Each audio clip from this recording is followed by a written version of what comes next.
in his speech of August 11th, he outlined a vision of equality and coexistence, a promise we must now renew and uphold. And imagine it was 1947, and I hope and pray that our vision of Pakistan in 2047, after inshallah 100 years of celebration, I would love to see our country envisioning this dream of Jinnah, where every citizen, regardless of faith or ethnicity, feels valued and included, and a country where diversity is not just tolerated but also celebrated, as Manzoor Masih Sahab and we have worked together on many issues of interfaith and issues of minorities. I don't call them minorities, they're all, I mean, a minority in one area is a majority in the other. But I think we did extensive work when I was Human Rights Minister in the interim setup and women empowerment. We established an interfaith committee, and that was basically to work together, not just within the country, but globally also, because of the global unrest, global wars going on in the world, be it Ukraine, Russia, Palestine, Kashmir, conflict zones, and how dangerous the weapons that the world has right now can be afford. Maybe in World War I and World War II, we survived because we didn't have such dangerous weapons that we have right now. Stealth technology, satellite, nuclear bombs, and God knows what, in seconds we can be eliminated. So we thought that cultural diversity and connecting the world through our faiths, interfaith diplomacy, I think it is such a powerful weapon, because cultural rights are also human rights. And through our cultural diplomacy, through the soft power, I think we can bring great changes in the world, where we are seeing a rapid global digital transformation happening.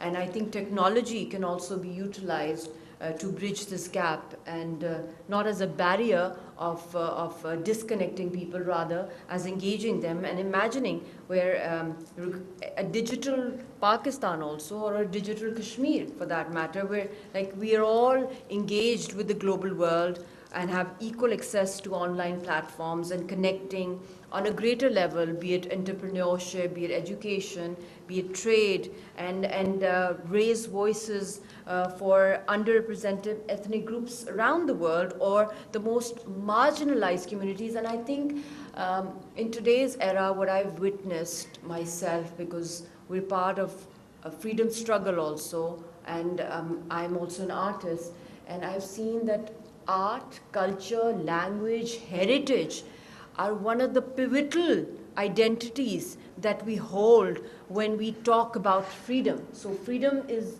one of the most fundamental rights in the world. It is on the highest pedestal.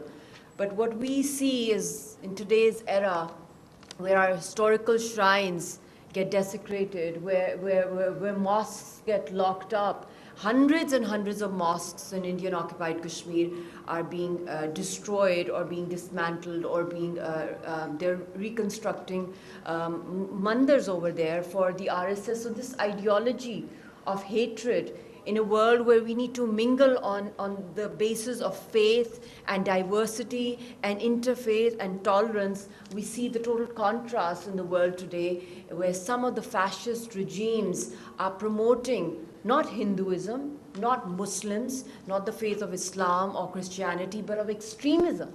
And that extremism is growing in transnational global networks. And this is not going to only affect the people of Palestine or of Kashmir, but the impacts it will have around the world. So I think we should preserve our heritage, our history, our languages, and language and art and poetry is what has brought revolutions in the world.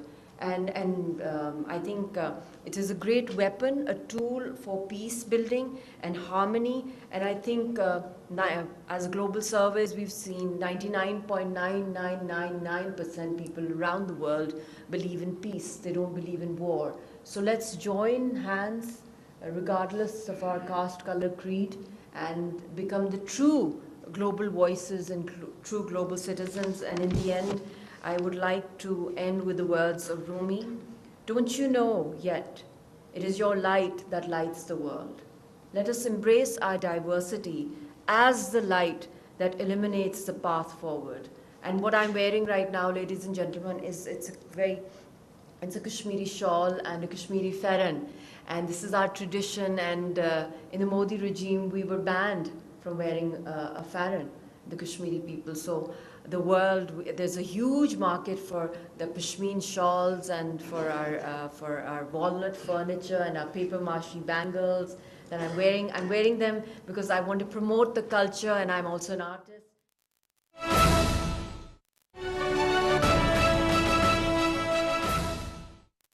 Life. This is no longer a luxury, this is no longer an option, but an absolutely critical necessity as we move on with the global world.